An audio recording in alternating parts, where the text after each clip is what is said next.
बिस्मिल्लाहिर्रहमानिर्रहीम। Dear students, तो यहाँ पे हमारे पास कुछ टॉपिक्स आते हैं जिन्हों जो स्टेप 1 में जो दिए गए हैं वो इंतहाई शार्ट हैं और आपको इसलिए समझ नहीं आएगी। ठीक है, तो मैंने सोचा मैं यहाँ पे अलग अलग से तोड़ तोड़ आपको कंसेप्ट दे दूँ। ठीक है, तो इन टॉपिक्स में हमारे पास क्या आता है? Aortic stenosis. ठीक है, आयोटिक स्टीनोसिस। ठीक है, आयोटिक स्टीनोसिस। तो आयोटिक स्टीनोसिस के बारे में हम बात करेंगे। ठीक है, जब आयोटिक वाल जो होते हैं उसमें क्या आ जाती हैं? स्टीनोसिस आ जाते हैं। ठीक है, लेट्स फॉर एग्जांपल सबसे पहले ये क्या है? लेफ्ट वेंट्रिकल है। ठीक है, लेफ्ट वेंट्रिकल से निकलती हैं आयोटा। ठीक है, तो आयोटा जो लेफ्ट वेंट्रिकल से निकलती है ये लेफ्ट एट्रियम हो गया। ठीक है, तो यहाँ पे जो आयोटिक वाल हो गया अगर ये थिक हो जाए, ठीक है, इसमें स्टीनोसिस हो जाए तो लेफ्ट वेंट्रिकल से ब्लड जो है आयोटा के अंदर मुश्किल से जाएगा और इसको हम क्या बोलते हैं? Aortic stenosis. ठीक है, ये क्या है? Most common congenital heart lesion है। ठीक है, ये क्या है? कंजेनिटल लेजन है हार्ट लेजन की। ठीक है, लेजन क्या होता है? देखिए, कार्डियोलॉजी में लेजन अलग होता है, डर्मेटोलॉजी में लेजन अलग होता है। ठीक है, lesion in cardiology mean in structure abnormality in the heart that is present at birth. ठीक है, जो बर्थ के दौरान या जब हमारे पास हार्ट के अंदर कोई भी स्ट्रक्चर एबनॉर्मेलिटी हो जाए तो इसको हम क्या बोलते हैं? लेजन। ठीक है, so this is the definition of lesion in case of cardiology. ठीक है, और इसमें क्या होता है? तो अब यहाँ पे जो एयोटिक स्टेनोसिस होते हैं, मैंने जो बोला यहाँ पे कि जो वाल होते हैं वो थिक होते हैं। ठीक है, तो इसकी थिकनेस की वजह हमारे पास दो हो सकती है। नंबर वन, बाद में मैं डिस्कस करता हूँ इसके इटियोलॉजीज। नंबर वन, ये क्या होते हैं? Senile calcification. Senile calcification, senile mean old age and calcification mean calcification calcium का जमा हो जाना। ठीक है, तो जब वाल में कैल्सिफिकेशन हो जाए ओल्ड एज की वजह से तो इसको हम क्या बोलते हैं? Senile calcification. The second most common cause is scarring. ठीक है, scarring due to rheumatic heart disease. ठीक है, रियोमेटिक हार्ट डिजीज इंशाल्लाह पैथोलॉजी में हम पढ़ेंगे। इस वजह से भी क्या होते हैं? आयोटिक स्टेनोसिस हो जाते हैं। ठीक है, रियोमेटिक हार्ट डिजीज की वजह से भी क्या होती हैं? आयोटिक स्टेनोसिस हो जाते हैं। तो दो मेन चीज़ें हैं, calcification which occur at the old age. याद रखें कि जब भी कैल्सिफिकेशन होती है वो ओल्ड एज में कॉमन होती है। और दूसरा है रियोमेटिक हार्ट डिजीज। ठीक है, ये क्या है? Rheumatic heart disease. So now aortic stenosis में एथियोलॉजी क्या होती है? इसकी एथियोलॉजी क्या होती है? What is the cause of aortic stenosis, यानी आयोटिक स्टेनोसिस किस वजह से होती है? ठीक है, तो एथियोलॉजी में सबसे पहले let's for example we have number one paediatric presentation. ठीक है, पीडियाट्रिक में इस तरह होता है बच्चों में कि जो वाल होता है ना नॉर्मली आयोटिक वाल, let's say this is the aortic वाल, नॉर्मली जो होता है वो क्या होता है? ट्राइकास्पिड होता है। ठीक है, आयोटिक वाल जो होता है वो ट्राइकास्पिड होता है। ठीक है, लेकिन बाज़ औक़ात कंजेनिटली जो आयोटिक वाल होते हैं वो बाइकास्पिड हो जाते हैं। तो अगर वो कस्प जो है वो कम है तो क्या होगा? इसमें से ब्लड जो है कम पास होगा। So that is why we say aortic stenosis. ठीक है, so this is bicuspid aortic valve. ठीक है, आयोटिक वाल जब क्या हो? बाइकास्पिड हो, यानी दो वाल हो। ठीक है, दो कस्प हो वाल के अंदर, इसको हम क्या बोलते हैं? पीडियाट्रिक्स। और this is most common in Turner syndrome. ठीक है, टर्नर सिंड्रोम यानी अगर एक बच्चा है जो टर्नर सिंड्रोम के साथ पैदा हुआ है तो उस बच्चे में बाइकास्पिड आयोटिक वाल जो है वो क्या होगा? मोस्ट कॉमनली होगा। ठीक है, और इसके अलावा यूनिकास्पिड आयोटिक वाल जो है ये भी हो सकता है, लेकिन मोस्ट कॉमनली टर्नर सिंड्रोम के बच्चों में क्या होता है? बाइकास्पिड आयोटिक वाल होता है। ठीक है, this is the paediatric presentation. तो अगर हमारे पास यूनिकास्पिड भी हो सकते हैं, क्या हो सकते हैं? यूनिकास्पिड भी हो सकते हैं वाल।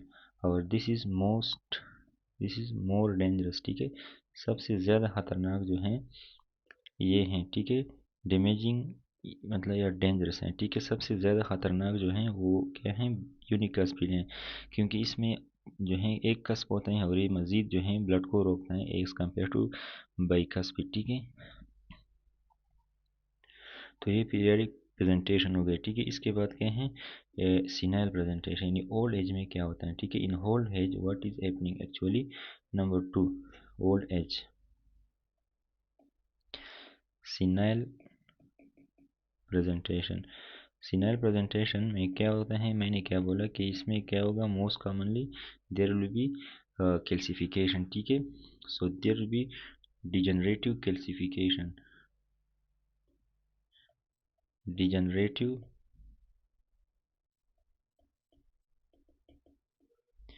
कैल्सिफिकेशन होगा, ठीक है। कैल्सिफिकेशन होगा ना, तो इस वजह से क्या होता है, वाल जो होता है एक्टिव नहीं होता, ठीक है, उस तरह से काम नहीं करता, ठीक है। इस केस में जब भी हमारे पास when we have calcification, in case of calcification one thing you should be remember कि जो बालून डायलेटेशन है या बालून और बालून वाल्वोप्लास्टी जो है वो कंट्रा इंडिकेटेड है, ठीक है। Balloon dilatation and balloon valvoplasty are contraindicated. इसका मतलब ये है कि let's for example this is the valve, ये अयोटो है, ठीक है, और ये क्या है, वाल है, ठीक है। तो अगर हम बालून वालों डायलेटेशन करेंगे ना, तो जो बालून है वो क्या करेगा, इसको डायलेट करेगा। तो जब ये बालून इसको डायलेट करेगा, तो ये जो कैल्सिफाइड वाल है, ठीक है, ये कैल्सिफाइड जो वाल है ये क्या होगा, पीसीज में टूट जाएगा, ठीक है। और ये पीसीज जो हैं डिफरेंट एरियाज को जाएंगे और इसमें स्ट्रोक का चांसेस ज़्यादा होगा, ठीक है। स्ट्रोक के जो चांसेस हैं वो इंक्रीज हो जाते हैं, ठीक है। सो स्ट्रोक से बचने के लिए हम क्या करते हैं, बालून डायलेटेशन एंड बालून वालोप्लास्टी नहीं करते। Third cause is aortic stenosis का थर्ड काज जो है वो क्या है, रियूमेटिक फीवर है, ठीक है। Rheumatic fever is also a cause of aortic stenosis, ठीक है। अब क्या होता है इसके बाद हमारे पास हैं क्लिनिकल फीचर्स, ठीक है, क्लिनिकल फीचर्स। लेकिन क्लिनिकल फीचर से पहले यहाँ पे एक बात याद रखिए कि जो नॉर्मल अयोटिक वाल का सरफेस एरिया है वो क्या है, 2.5 टू 2 to 3 सेंटीमीटर स्क्वायर, ठीक है। Normal surface area of aortic wall is 2.5 to 3 centimetre square, ठीक है। लेकिन अगर ये 1 सेंटीमीटर स्क्वायर से कम हो जाए तो इसको हम क्या बोलते हैं, severe aortic stenosis। So we will say in case of severe aortic stenosis, कब हम बोलते हैं कि ये सीवियर aortic stenosis है, it is aortic wall surface area जब क्या हो जाए, लेस हो जाए 1 सेंटीमीटर स्क्वायर से, ठीक है। तो अगर 1 सेंटीमीटर स्क्वायर से अयोटिक वाल का जो एरिया है वो कम हो जाए तो इसको हम क्या बोलते हैं, severe aortic stenosis. One more cause is radiation, ठीक है। रेडिएशन की वजह से क्या होता है, बी अयोटिक स्टेनोसिस हो जाती है।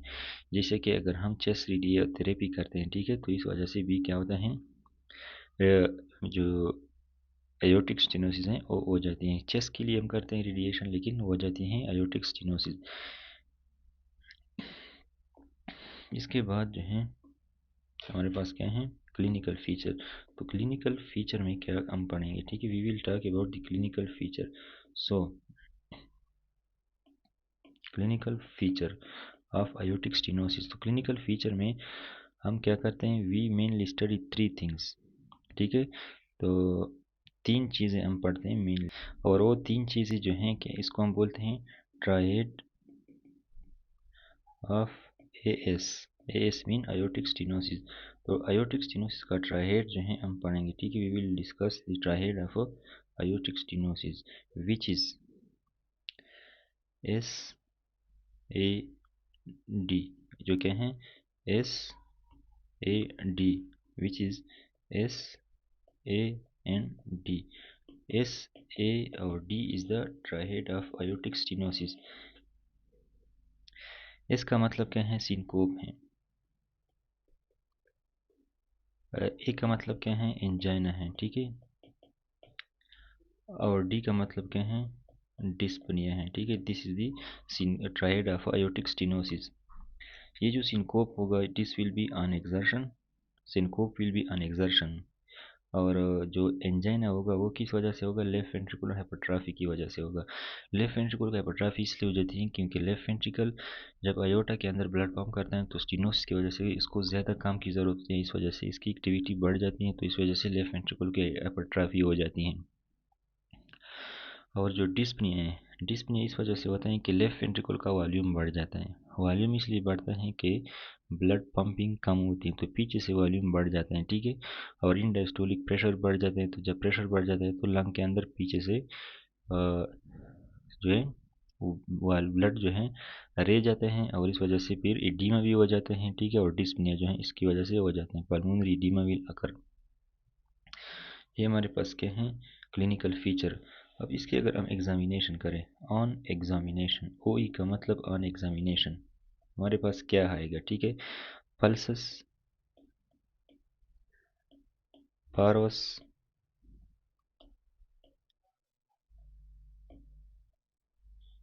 इट टॉर्डस, ठीक है।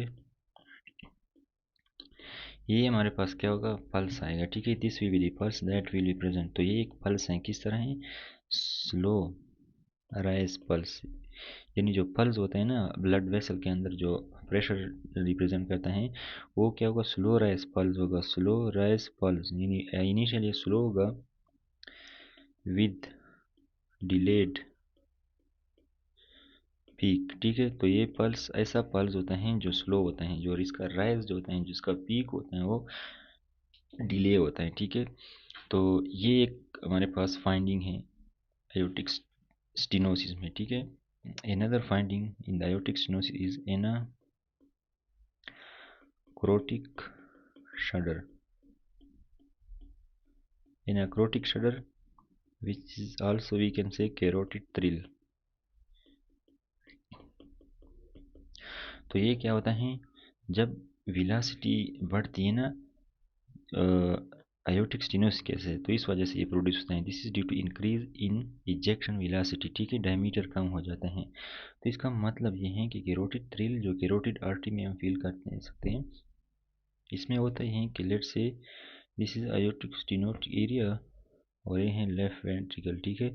अब इधर से जो ब्लड पंप होता है, तो ये ब्लड जो होता है विलासिटी इसकी ज़्यादा होगी क्योंकि डायमीटर कम है। तो ये वाला जो है उधर जो है हम क्या करते हैं, फील करते हैं। तो this is called as a carotid thrill. इसके बाद क्या होगा, सीवियर आयोटिक स्टेनोसिस अगर हमारे पास हो, ठीक है। तो सीवियर आयोटिक स्टेनोसिस में हमारे पास एपेक्स बीट जो होगा, ठीक है, apex beat,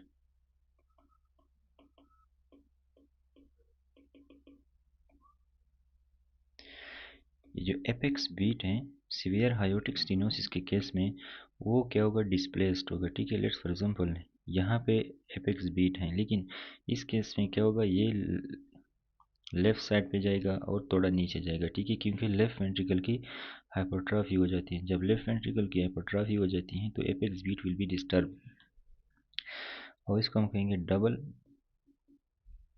apical impulse. Double apical impulse, what does it mean. यहाँ पे इसकी वजह क्या होती है, लेफ्ट वेंट्रिकल की हाइपरट्रॉफी होती है, impulse will be double. Double का मतलब क्या है कि it will be heard in the fifth as well as six intercostal space, ठीक है। तो ये क्या है, for example this is the fifth, this is the six intercostal space, this is the fifth intercostal space, this is the six intercostal space, ठीक है। तो normal अगर हमारे पास ये होता है ना, तो एक इधर होता है, लेट्स फॉर एग्जांपल से, तो ये नीचे और थोड़ा लेटरली जाते हैं, और ये नीचे फिफ्थ और सिक्स दोनों में जो है फील कर सकते हैं। तो डबल होगा, इस वजह से एपिकल इम्पल्स होगा, तो एपिकल इम्पल्स जो होगा वो डबल होगा, और इसको हम फील कर सकते हैं fifth as, fifth as well as six intercostal space. The another point that is about this apex beat will be heaving type, ठीक है। हीविंग टाइप का मतलब क्या होता है, यानी हीविंग एपेक्स बीट का मतलब क्या होता है कि ये लिफ्ट करेगा, लिफ्ट योर फिंगर। अगर हम हट के ऊपर से चेस्ट पे हाथ रख ले, फिंगर रख ले नरमी से, तो ये इतना ज़्यादा होता है कि ये आपका फिंगर को ऊपर उठाते हैं। इस टाइप ऑफ एपेक्स बीट को हम क्या बोलते हैं? हीविंग एपेक्स बीट, ठीक है। So this is the heaving apex beat. So we can say this is the third, and fourth is S2. What will be happening to S2? S2 will be narrow split। ये हमने पहले पढ़ा है, S2 होगा, ठीक है। हमारे पास सामने पढ़ा था कि पहले क्या होता है? A2 होता है, इसके तकरीबन within 30 millisecond there will be P2। लेकिन इस केस में चूँकि लेफ्ट वेंट्रिकल के अंदर वॉल्यूम कम है, तो अगर लेफ्ट वेंट्रिकल के अंदर वॉल्यूम कम है तो क्या होगा? पंपिंग जो होती है ज़्यादा मतलब टाइम लगता है, क्योंकि आयोटिक स्टेनोसिस है, ठीक है। तो स्टेनोसिस में क्या होगा? A2 लेट होगा। So this A2 will become late. अगर ये लेट हो जाए तो it will come closer toward the P2। So the gap between A2 P2 will be decrease, ठीक है। तो ये नेरो स्प्लिट होगा इसलिए। इसके अलावा हम ये भी कह सकते हैं कि पैराडॉक्सिकल स्प्लिट, पैराडॉक्सिकल भी हो सकता है, ठीक है। पैराडॉक्सिकल स्प्लिट में हमने कहा था कि P2 जो होता है वो क्या होता है? पहले होता है, और इसके बाद क्या होता है? A2 होता है, यानी P2 कम बिफोर A2।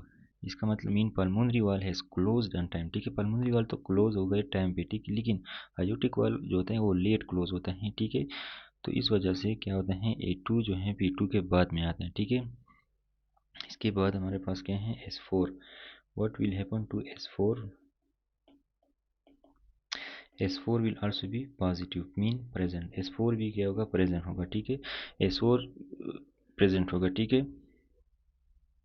तो इसके बिहाइंड रीज़न क्या होगा? चूँकि लेफ्ट वेंट्रिकल की हाइपरट्रॉफी है ना, तो लेफ्ट वेंट्रिकल के खिलाफ जो है लेफ्ट एट्रियम में ज़्यादा प्रेशर प्रोड्यूस होगा, और इसकी वजह से क्या होगा?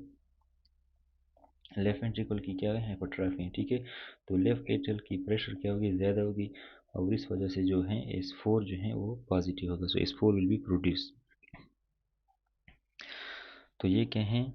S4 इसमें पॉजिटिव होगा, ठीक है। और इसमें जो है लेटर केस में S3 भी पॉजिटिव हो सकता है, ठीक है। मरमर,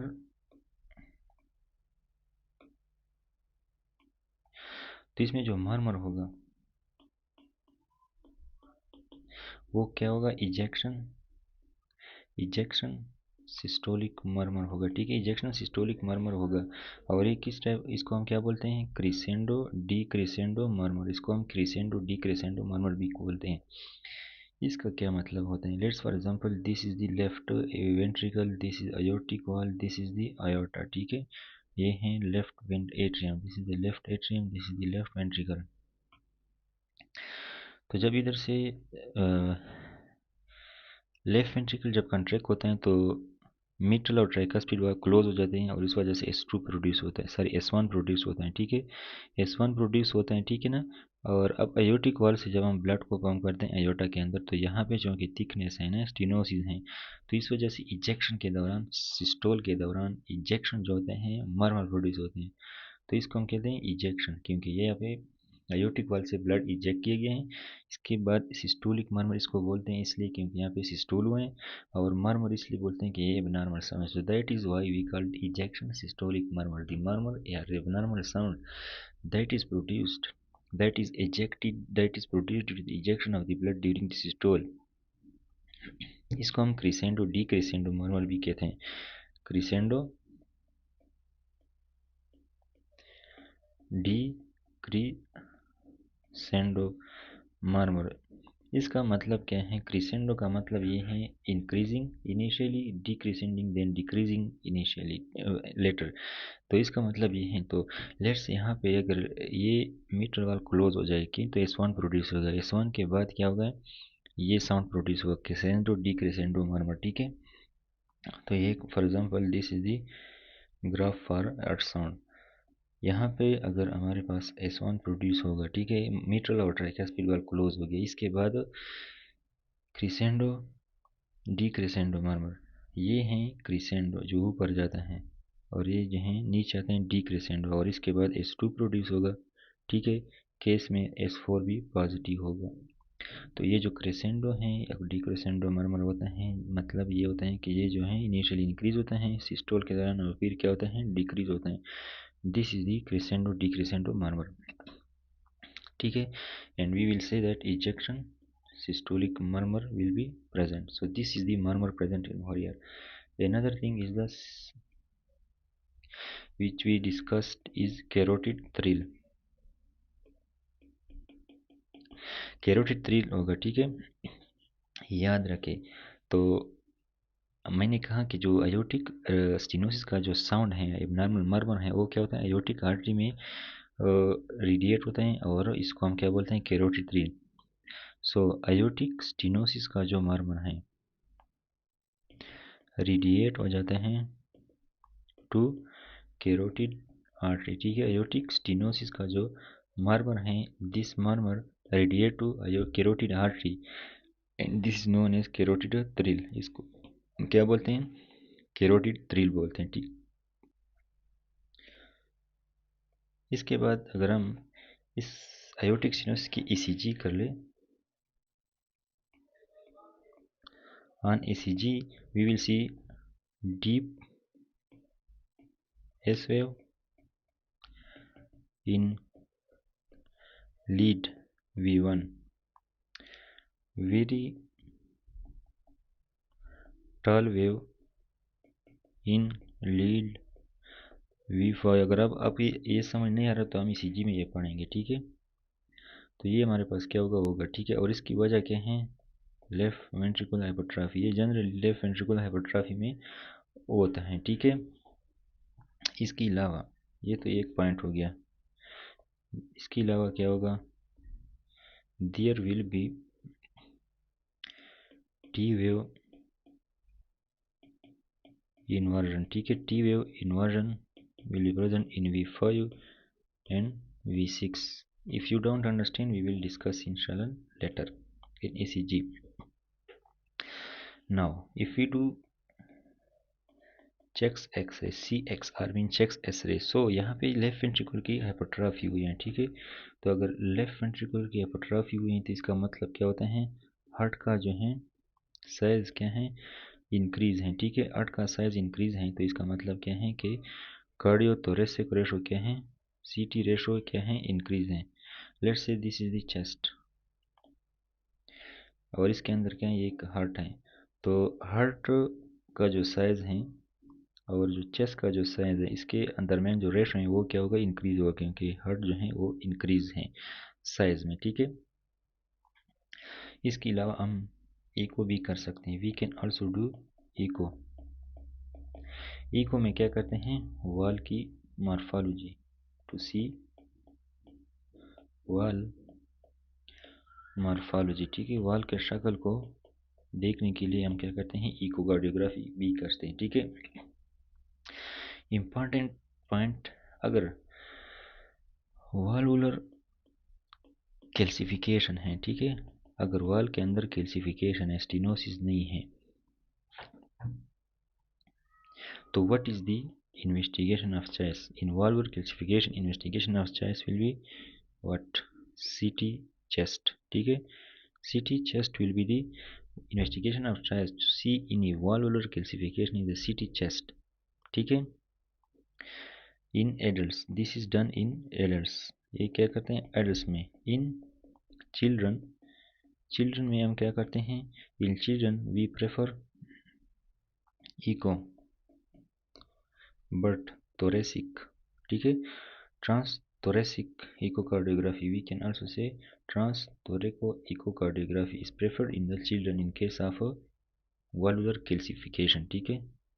इसके बाद क्या है ट्रीटमेंट ऑफ आयोटिक स्टेनोसिस। तो ट्रीटमेंट में मोस्ट कॉमनली अगर सीवियर आयोटिक स्टेनोसिस होगा, ठीक है, तो इन case of severe aortic stenosis में क्या होता है जो इजेक्शन वेलोसिटी होती है, ठीक है, इजेक्शन